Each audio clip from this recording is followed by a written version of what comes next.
जय जगन्नाथ सांग मैंने केमिति अछंती आपण आड़े तो वर्षा निधुम काचुथिबो आम आड़े भी काचुची देखंतु आकाश रे मेघ भर्ती बिल्कुल भी लगुनि फुर्ती हेले कौन करवा काम तो करिया पड़िबो। डुगु बाबा जाइथिले माछ आनिया पई ए पागटा भी जेमती हेची माछ खाइया तो इच्छा कारण 2 मास लानी माछ हेनी तो डुगु बाबा माछ नहीं आसी गले आ मु भी माछ एठी धोई धाई के लुण हल्दी गोले रखी देइची।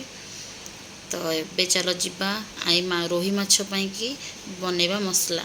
तो ये मसला सोरिष कंचा लंका पियाज रसुण जीरा सब मुझे आपको भलसे बाटिबा कौन ग्राइंडर रे नुहे शिल रे बाटिबा आज मसला। तो चलतु बाटिबा मसला।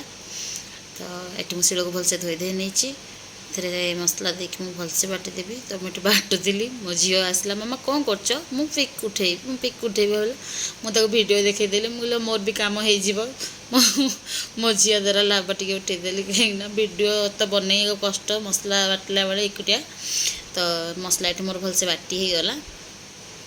तो ये जा माछ भाजवा आउ बनैबा माछ बेसर तभी रोही माछ बेसर शिलटा को भलसे धोई धाई देली मु आउ भी भलसे धोई रखी।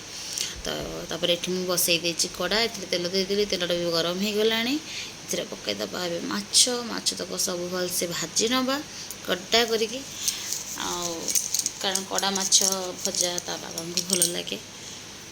तो भलसे भजा सेमती भी माछ भलसे कड़ा हो भजा ना भल ही लगे समस्त अलग अलग चॉइस अच्छी। तो मत एमती कड़ा भजा माछ भल लगे। तो ये माछ सब भलसे भाजी हो गला तापरे एबे बसईदबा तरकारी। तो ये सब मसला मुझे जमती जो शिल बाटी सोरिष मसला आलू लुण हल्दी लंका गुंड आंबुल पियाज। तो ये कड़ा बसई तेल देदी फुटण देदेवी फुटण देकी से मु पकईदेवी आलू मु केमती माछ बेसर बनाए। तो मो स्टाइलटा मुझे देखा केमती लगे निहत कमेंट रे जनइबे। तो ये आलू देदेबा। तो मुझे लुण हल्दी जो देखी थोड़ी पकई कि से क्लिप नहीं पारनी।